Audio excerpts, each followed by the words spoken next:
We now move to board business, and our first item is regarding public comment. As the President of the Board of Commissioners, I've conducted the meetings and facilitated the portion where visitors and public comments are invited to address the board pertaining to county business, functions, and operations.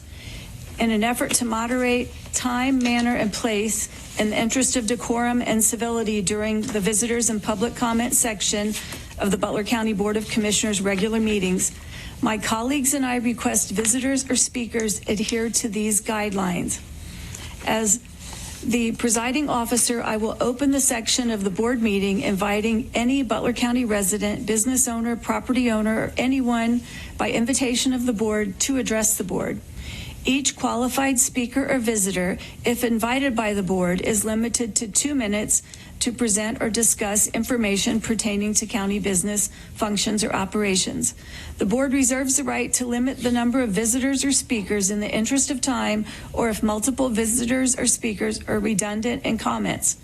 The presiding officer has the right to interrupt, and board members have the right to request the presiding officer interrupt and ask a visitor or speaker to be seated if comments become disruptive or not germane to county business, functions, or operations, or exceed the 2-minute time limit. The board will not respond to visitors or speakers' comments or questions during public comment, and no commissioner member will engage in discussion, debate, or conversation with any visitor or speaker at the podium or in the audience. And with that, I want to clarify who will be the timekeeper in this. All right.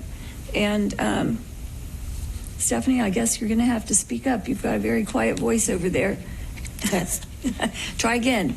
Test. All right, there you go. All right. So with those guidelines in place, we'd like to invite anyone who wants to address the board to please come forward.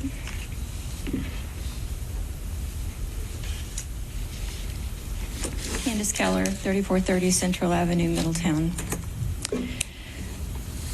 At the last meeting, there were 3 things said by Commissioner Carpenter. The first was that no one who had spoken before could speak again, needed to speak again. Secondly, that person did not need to repeat themselves if they've said something before that they've said previously. And thirdly, that you prefer that we not read from a paper.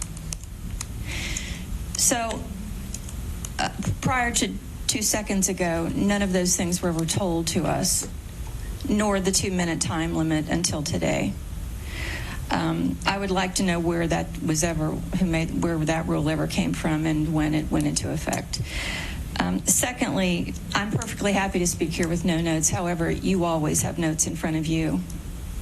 So I don't really understand what that's about.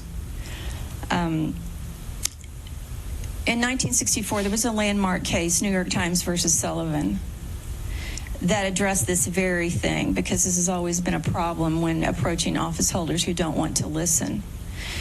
And that stated that all citizens must be heard by office holders.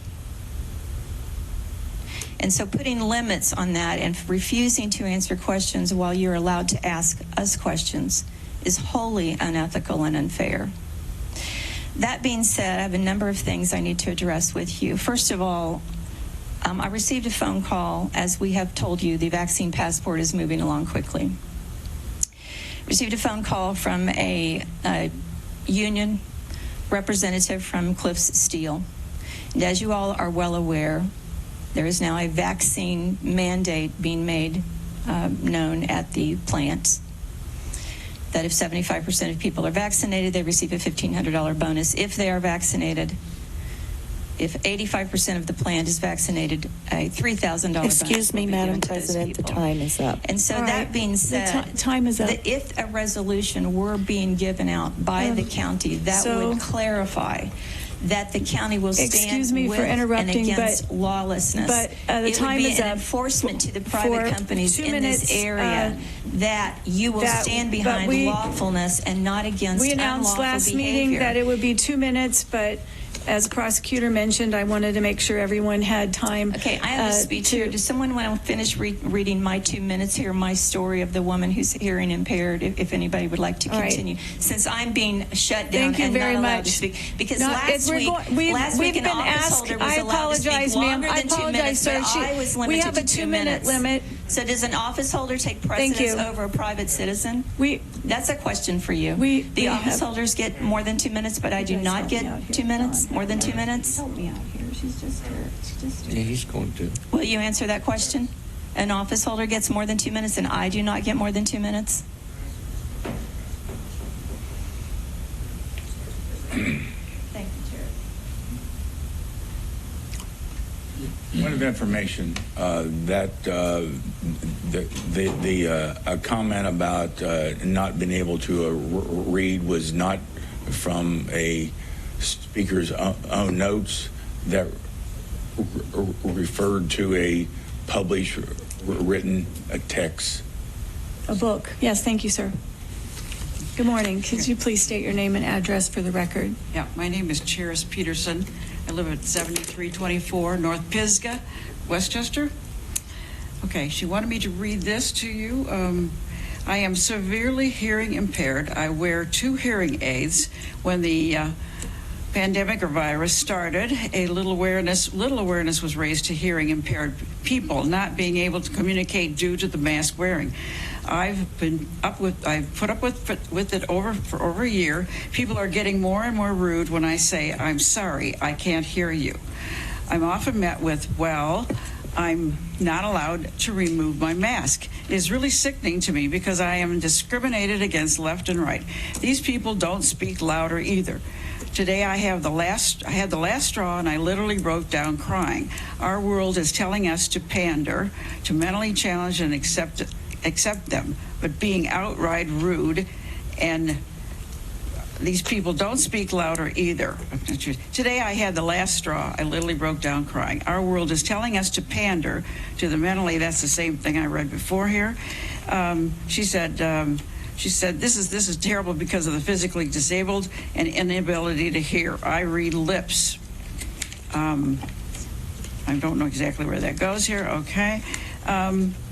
I want to be able to hand someone a card that says they are discriminating by refusing to lower their mask so that I can read their lips. Acceptable accommodations would be them writing what they need from me. I am so burnt up and over this COVID propaganda garbage. Please tell me how I can join the fight.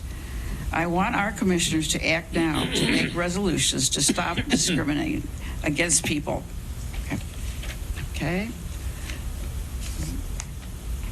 Thank you very much, ma'am.